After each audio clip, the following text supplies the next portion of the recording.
Lula cumpre com o compromisso de campanha, muda a política de preços da Petrobras e recoloca o país de pé.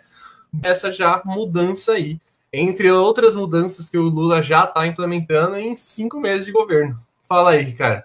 E, de fato, o Lula pegou um país destroçado, internacionalmente isolado, e conseguiu colocar o país de pé em 5 meses. Do ponto de vista internacional, está hoje participando do G7 no Japão. Só do Brasil estar sendo convidado para o G7 já mostra que o Brasil se recolocou de pé do ponto de vista internacional. E o Lula recoloca a Petrobras a serviço do povo brasileiro e do desenvolvimento nacional, dizendo que é uma promessa de campanha dele, né? Abrasileirar o preço. Acho que 5 meses já foram suficientes para mostrar que o governo veio para retomar o Brasil como país soberano. E isso é muito importante. Esse sucesso do governo Lula está deixando a extrema-direita em desespero. E essa eleição próxima, como eu estava dizendo, em 2024, vai ser uma eleição para prefeito, mas só que vai ser uma eleição para prefeito que pode, inclusive, influenciar na próxima eleição. O prefeito aqui de Ribeirão saiu abraçado com o Bolsonaro. A base dele votou a favor do título para o Bolsonaro, foram lá na AgriShow, fizeram o diabo. Então, gente, não dá. A eleição para a prefeitura ela é fundamental também. O Tarcísio ele é a figura no estado que vai levantar essa bandeira e ele vai tentar eleger o maior número de prefeitos.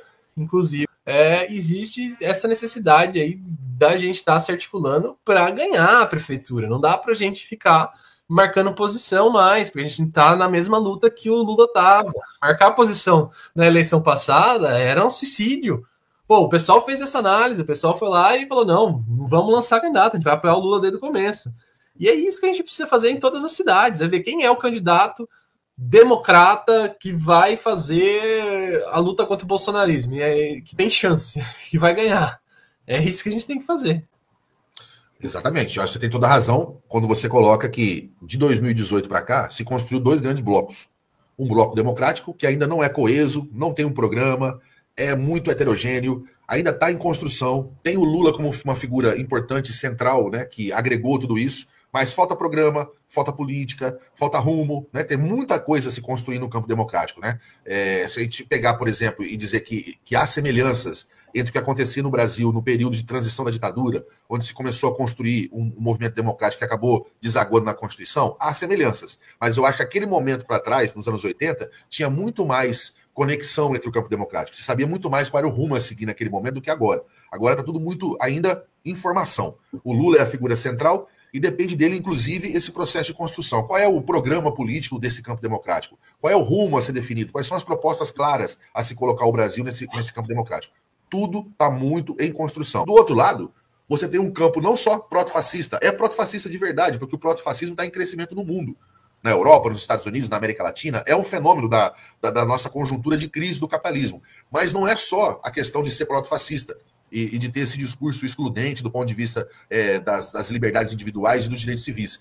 É um grupo proto-fascista ligado a um sistema capitalista neoliberal extremamente agressivo e explorador da classe trabalhadora. Então, quando você vê um governo Bolsonaro que tinha algumas bandeiras que surgiu na mídia, como, por exemplo, a luta contra os direitos LGBT, a luta contra o direito dos negros, isso tudo são bandeiras que eles levantam para dizer que eles são assim. Mas no fundo, lá no fundo do governo Bolsonaro, o papel do Paulo Guedes, qual foi? Foi destruir direitos da classe trabalhadora através de um avanço violento do neoliberalismo. Então, você tem esses 2 campos, um campo democrático, e como o discurso que o Lula fez hoje no G7, apontando a necessidade de se romper com esse sistema neoliberal, e um campo proto-fascista que tem dentro dele um projeto neoliberal agressivo, violento, contra os direitos das pessoas e da classe trabalhadora. Essa é o embate. O embate aconteceu em 2022, vai ficar um pouco mais claro agora em 2024 e, para mim, vai ficar claríssimo em 2026. O Nogueira é parte desse campo neoliberal agressivo, violento, contra os direitos da classe trabalhadora e que se associa ao bolsonarismo. O Nogueira é associado a ele. Esse evento da AgriShow deixou claro qual vai ser o embate aqui em Ribeirão Preto. Os movimentos aí que os bolsonaristas estão fazendo, deixa claro. Estão tentando construir um bloco bolsonarista, levantando as bandeiras do Bolsonaro de 2018, e o alicerce central é o projeto do Nogueira, o projeto neoliberal. Mas o sucesso do governo Lula, e eu acho que o Lula vai caminhar cada vez mais para esse sucesso e trazer a pauta para o debate econômico, trazer essa pauta para um debate de desenvolvimento e de esperança, não é? Tentativa de reconstrução de direitos, isso vai acabar chegando em Ribeirão Preto. Como você disse, 2022, 40% já foi para o Lula.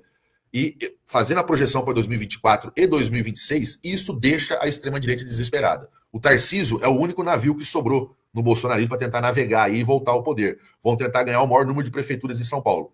E acho que é o papel nosso aqui em Ribeirão Preto tentar fazer esse debate. Convencer alguns companheiros de que é necessário se criar um campo democrático em Ribeirão Preto, maior do que a esquerda, maior do que a centro-esquerda, para enfrentar o projeto do Nogueira associado ao bolsonarismo, que hoje é favorito. João Bocareno.